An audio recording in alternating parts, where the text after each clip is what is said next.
Hey everyone, my name is Jonas and this is episode 3 of my public speaking process.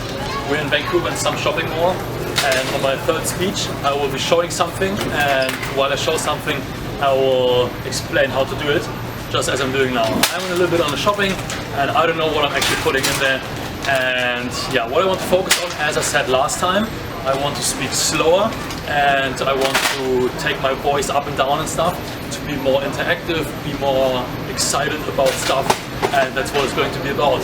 Enjoy, and I will just keep on shopping. Does anyone not know what this is? Okay, that's good, that's what I thought. So this is basically the toy which matches Connor's socks, my shirt, my nail. We got the whole package here right now.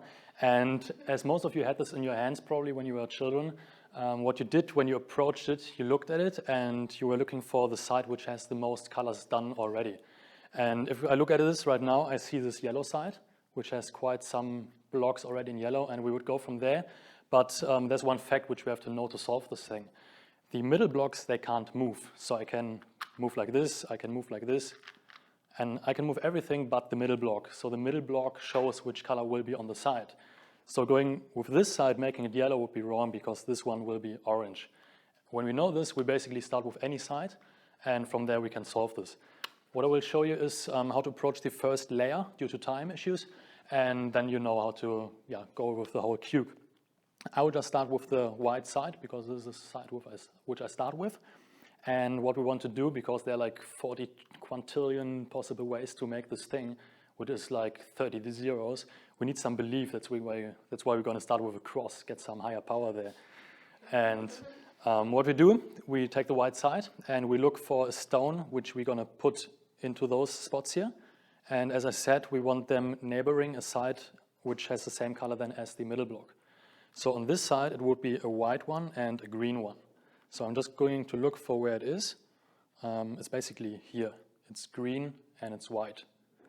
So what I will do, I will bring it to the down layer at first.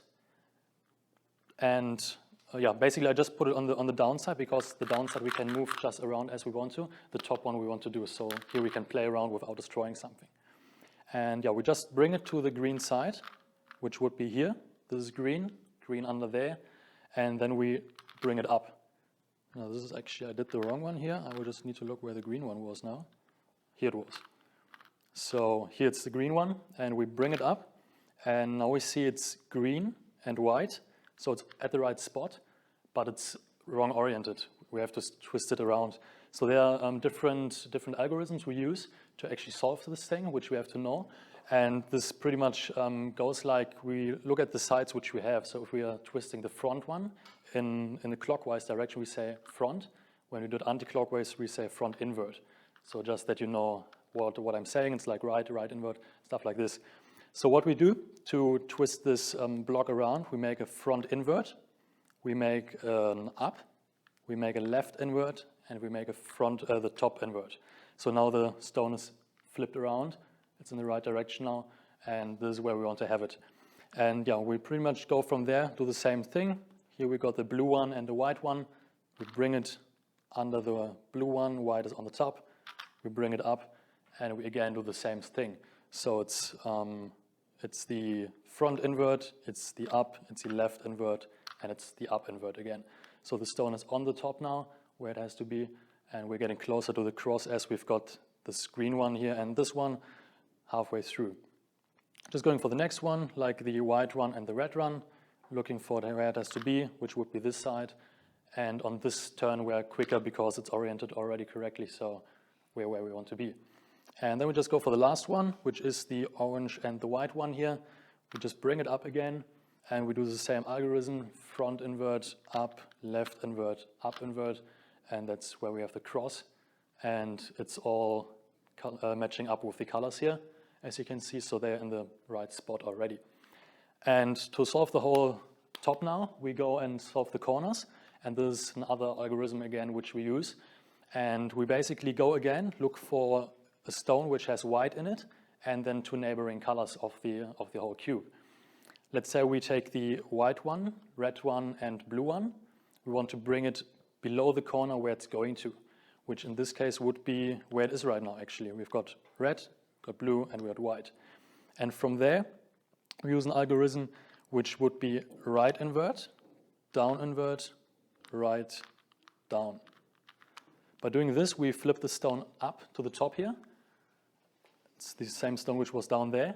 And we just repeat the step until the stone actually fits in, like is oriented in the correct way as well, because right now it's in the right place, but it's not oriented correctly. So it's right invert, right. Down again, right invert, right, down. Do it again, right invert, right, down. And it's just one more time, then it will fit. It's right invert, right, down. So we see now it's red, blue, and white. So the stone is in the correct place. And this is how we go, make the whole cross on the top there. I will just make some quicker ones here to speed it up. So I'm going for a green, orange, white one. Take it to me. And you actually don't have to look at it anymore. You can just go and twist the things around because it's just the whole procedure. It's repeated again, again. And this is like one more twist now. And after this, the stone is on the correct position and it fits in. So there's no like weird secret in there. It's just like some algorithms which you have to follow. And yeah, you just go to the next corners. I will just repeat it to this side now. Blue, orange, white one. We bring it under the side, which is correct right here. So it's again the right invert, right, down, and fits in again. And then we just go for the last one, which is this one, and it's again right invert, right, down. And we just repeat it until the stone is on the right position, which is now supposed to be one more after this one. Right. So now we've got the whole side finished, and yeah, this is pretty much what I'm going to show you. It's like with salsa dancing. After you know 2 steps, you won't be able to dance salsa. Same here. If you want to know how the whole thing works, just go on YouTube. You will find lots of ways how to solve this thing, and you will be good. Anyone wants a cube? Cool. Thank you.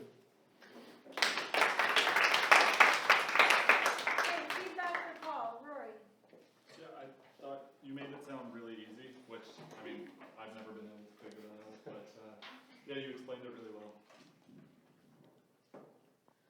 Tiffany, I thought it was really good, like, he had, like, yeah, I have 2 simple steps, something so complicated, he explained it pretty simply, but I was just trying to really follow him. Yeah, this is the thing, when I found out how young you are and how smart you are, I think you are smarter than the average person. And for me, like especially the invert turn, like, I didn't get the formula. Okay. So I would have liked you to have slowed down so that the average person like me could understand it. I've only done it once, and it was such a, like I did solve the Rubik's Cube, yay, thank you. But it was so, I don't know how I did it. And that, like, the fact that there's a formula, as a mathematician, like, I love formulas. Now that I know there's a formula, I want to sit down with you and, like, now you've given away your Rubik's Cube. You didn't put up your hand. You didn't put up your hand. You would have the cube now. Well, I took the salsa. I take everything. Take it all. But just, it would have been clear. Same thing, your feet. You stand too far apart. It's real. You need to do, so slow down. Feet still too far apart, and I think just slow down in terms of your directions, just making sure that everyone knows. Lauren. Like, I know how to do the Rubik's Cube too, and I know how hard it is to show someone, even if they're like one person right in front of you, like explaining steps.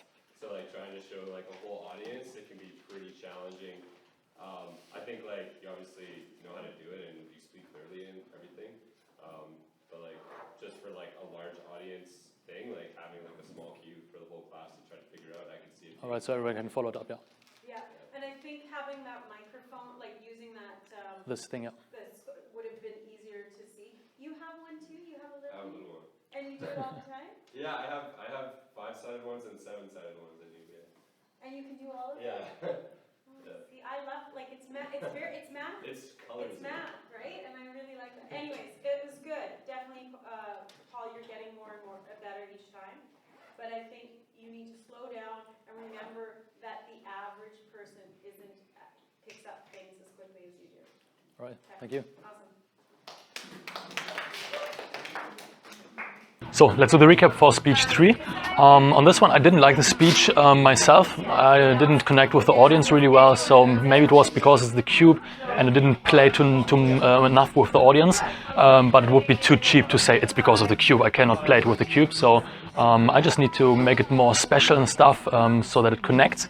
I think like from objective point, the speech was quite good. I was speaking calm, I was speaking quite slow, and it was easy to understand the stuff.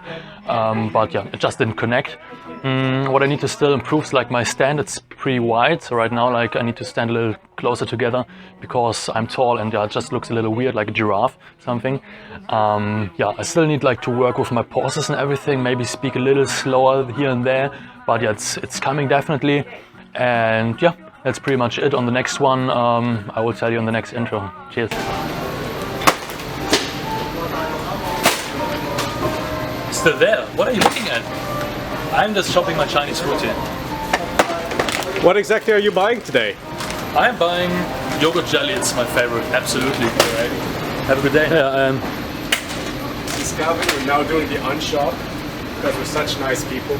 This is a lot harder because I actually have to look where Paul to pull the shit from and have to put it back to where it belongs. Or sometimes you can just, that's close enough, you know? How are you doing? Well, what is this? I think this is awesome. I don't know what he has in his hands right now. It's like some Chinese stuff from Vancouver. And like, what on earth is this stuff? What's funny, like nobody really mentions us. Like employees or customers that don't really actually give a fuck about what we're doing here. So, yeah, I don't know. Kevin, how do you like your task? Oh, not too bad. I don't like this stuff though. I don't know what you picked, man. But I'm pretty happy with my performance today. I think we'll be okay next Friday.